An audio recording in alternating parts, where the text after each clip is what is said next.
Assalamualaikum warahmatullahi wabarakatuh.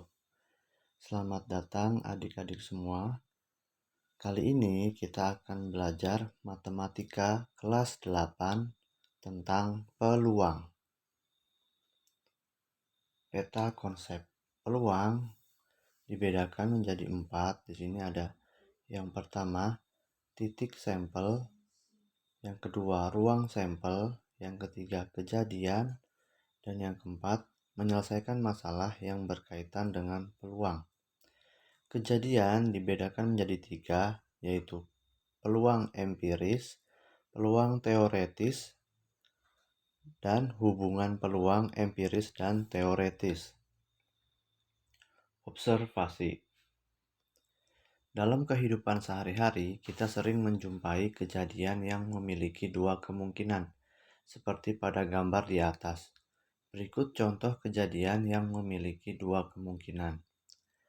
A. Kemungkinan seorang ibu melahirkan bayi adalah perempuan atau laki-laki. B. Peluang koin uang logam yang muncul adalah angka atau gambar. C. Peluang peserta tes adalah lolos atau gagal. Dari setiap kejadian di atas, masing-masing kemungkinan dari suatu kejadian tersebut terjadi sama besar atau disebut peluangnya masing-masing 50% atau setengah. Dasar-dasar pemikiran peluang. A. Penghitungan peluang. Peluang munculnya suatu kejadian pada suatu eksperimen berasal dari nilai frekuensi relatif. Munculnya kejadian tersebut jika eksperimen yang dimaksudkan telah dilakukan secara berulang-ulang. Eksperimen adalah tindakan acak sedemikian sehingga si pelaku eksperimen tidak dapat mengatur hasil eksperimennya. Tabel 10.1 yaitu tabel eksperimen berulang pada mata uang logam dan paku payung. Banyaknya eksperimen dilambangkan N, frekuensi munculnya angka dilambangkan A, frekuensi relatif yaitu FR sama dengan A dibagi N. Berarti 473 dibagi 1000 sama dengan 0,4730. Selanjutnya yaitu eksperimen berulang pada paku payung. Banyaknya eksperimen N. Frekuensi munculnya paku payung miring M. Jadi frekuensi relatif yaitu FR sama dengan M dibagi N.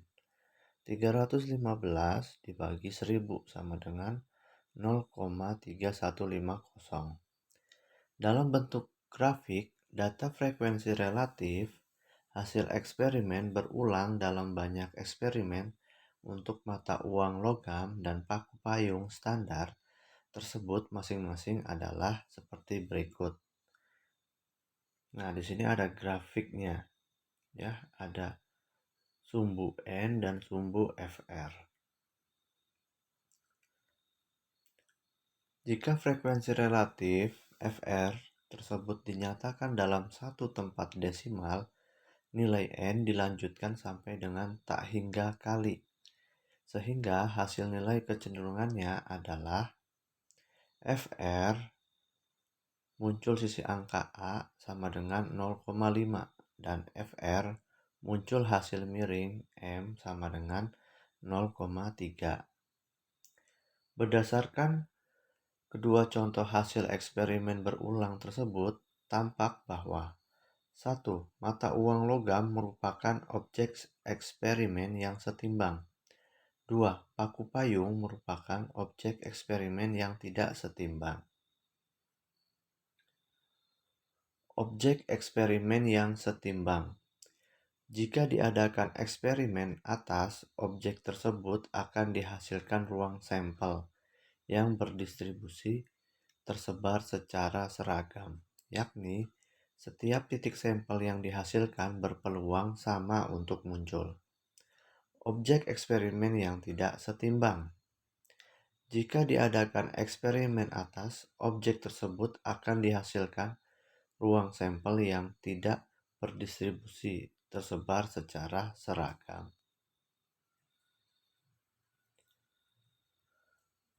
Definisi empiris. Peluang munculnya kejadian A dalam ruang sampel S adalah nilai kecenderungan frekuensi relatif munculnya suatu kejadian A pada eksperimen berulang.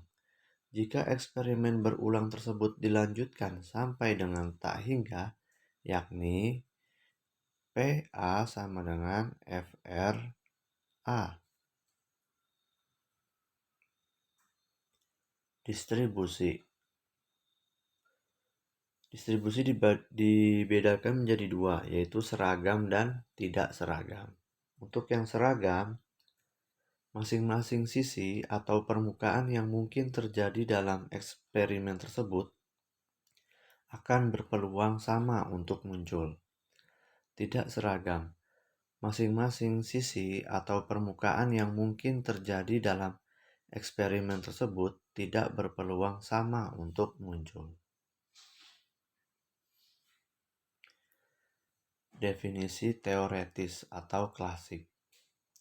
Jika ruang sampel S berhingga, banyak anggotanya tidak tak hingga, dan S berdistribusi seragam, peluang munculnya kejadian A dalam ruang sampel S adalah PA sama dengan NA dibagi NS.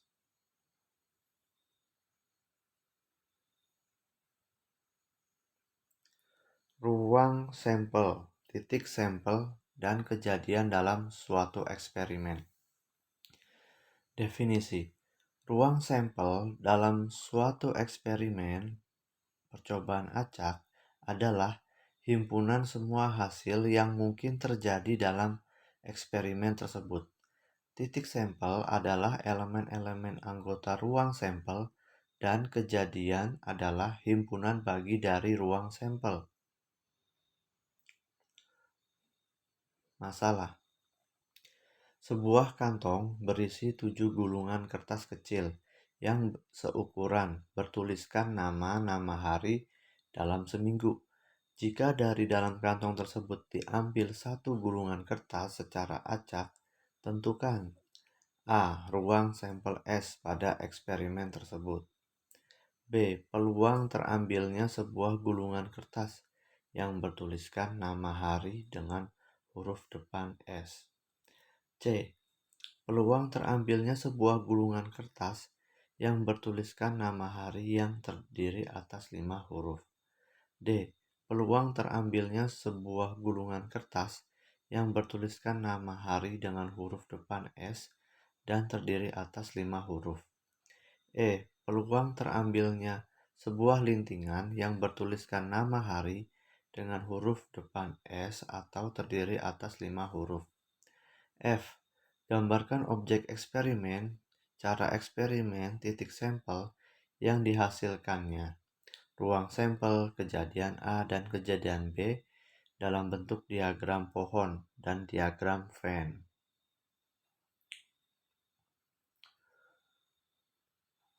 Pembahasan. Jika 0 adalah objek eksperimennya, berarti 0 sama dengan Senin, Selasa, Rabu, Kamis, Jumat, Sabtu, Minggu. S adalah ruang sampel dari eksperimen tersebut. A adalah kejadian terambilnya sebuah gulungan bertuliskan nama hari dengan huruf depan S. B adalah kejadian terambilnya sebuah gulungan bertuliskan nama hari yang terdiri atas 5 huruf. Maka gambar selengkapnya dari eksperimen di atas akan menjadi seperti berikut.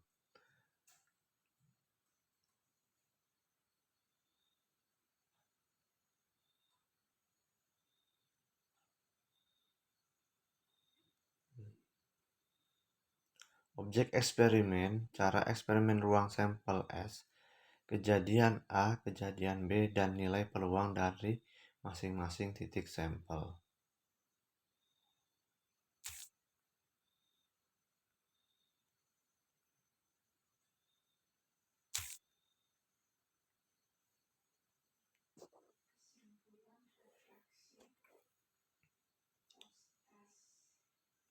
Jawaban selengkapnya adalah seperti berikut.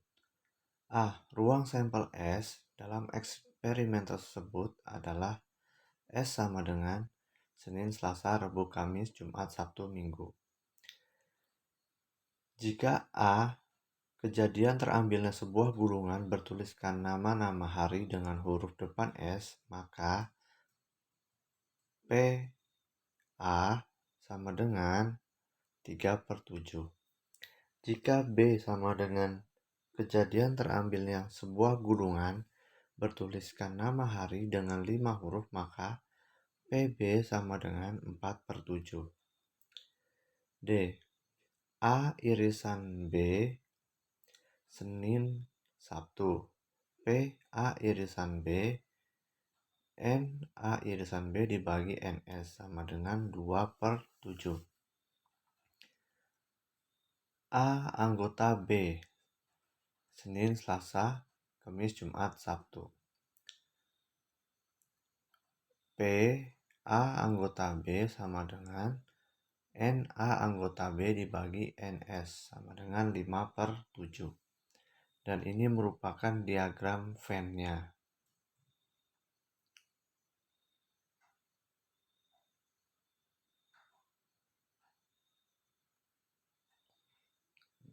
Dari A, B.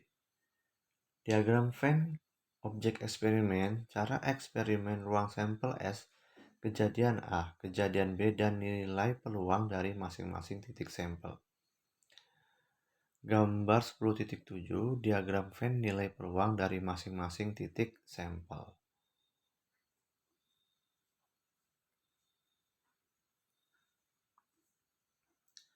Prinsip penjumlahan. Jika ruang sampel S berhingga, tidak tak hingga, maka peluang munculnya kejadian A dalam S merupakan jumlah peluang dari masing-masing kejadian elementer. Kejadian yang tepat beranggotakan satu titik sampel yang ada dalam kejadian A. Jika A sama dengan S1, S2, S3 sampai Sm, maka peluang munculnya kejadian A dalam ruang sampel S adalah PA sama dengan P S1 plus P S2 plus P S3 plus sampai P Sm.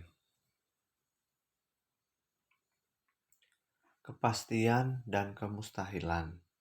Dalam ilmu peluang, kepastian adalah kejadian yang pasti terjadi, dan kemustahilan adalah kejadian yang tak mungkin atau tak pernah terjadi. Jika dalam suatu eksperimen kejadian A tak mungkin atau mustahil terjadi, maka peluang munculnya kejadian A adalah PA sama dengan 0. Sementara itu, jika kejadian A selalu terjadi, maka PA sama dengan 1.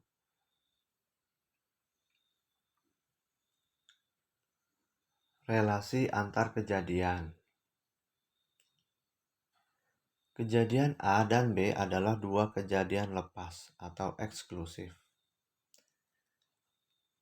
P A anggota B sama dengan PA plus PB. 2. Kejadian A dan B adalah suatu kejadian komplement. Kejadian A sama dengan bukan B atau B bukan A. Ditulis A sama dengan BC atau B sama dengan AC. AC juga dapat ditulis dengan lambang lain, yakni A PAC sama dengan 1 kurangi PA.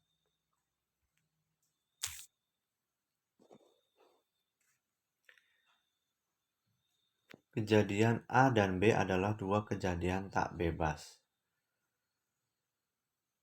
P A irisan B tidak sama dengan PA kali PB. 4. Kejadian A dan B adalah dua kejadian bebas. P A irisan B sama dengan PA kali PB.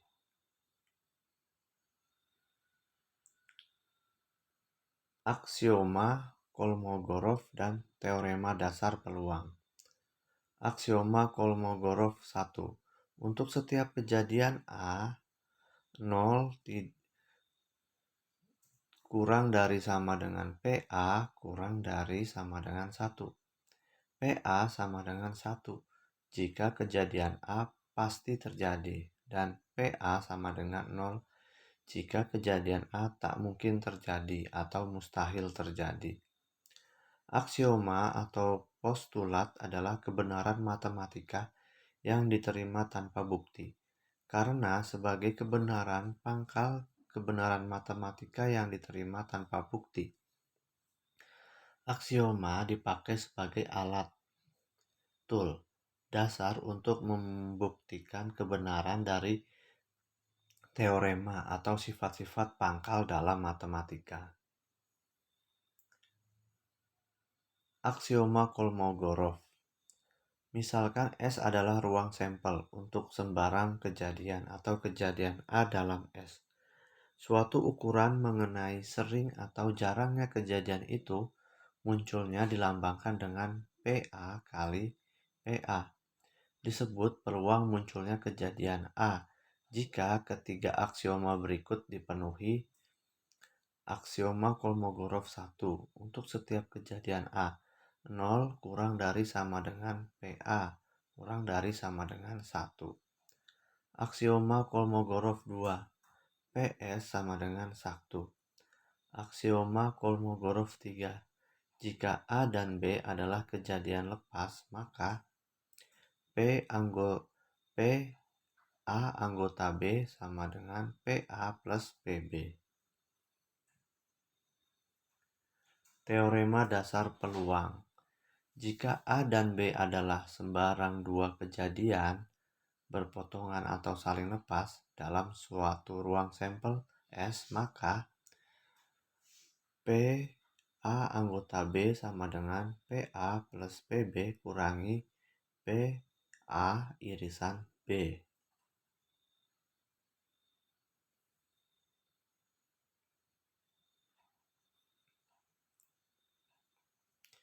Contoh soal. Diketahui di sebuah kampung dengan kakak kepala keluarga sebanyak 40, banyak kakak yang memiliki radio 30, banyak kakak yang memiliki televisi 20, dan 5 kakak diantaranya tidak memiliki radio maupun televisi. Misalkan dari ke-40 kakak tersebut, kita buatkan gulungan kertas seukuran berisi nama dan nomor kakak, lalu kita ambil secara acak sebuah gulungan. Tentukan peluang terambilnya kakak yang memiliki radio maupun televisi. Jawab. Diketahui NS A sama dengan himpunan pemilik radio, NA sama dengan 30, B himpunan pemilik televisi, NB sama dengan 20. NA anggota B sama dengan 5. Ditanya P A irisan B. Jawab. Oleh karena NA anggota B, C sama dengan 5, maka NA anggota B sama dengan NS kurangi NA anggota B, C sama dengan 40 kurangi 5 sama dengan 35. Ruang sampel berdistribusi seragam, maka PS sama dengan NS dibagi NS sama dengan 1. PA sama dengan NA dibagi NS sama dengan 30/40. PB sama dengan NB dibagi NS 20/40. PA anggota B NA anggota B dibagi NS sama dengan 35/40. Berdasarkan substitusi dari rumus teorema dasar peluang, PA anggota B sama dengan PA plus PB kurangi PA irisan B akan diperoleh PA irisan B sama dengan 30/40 tambah 20/30 kurangi 35/40 sama dengan 3/8. Jadi, peluang terambilnya kakak yang memiliki radio maupun televisi adalah 3/8.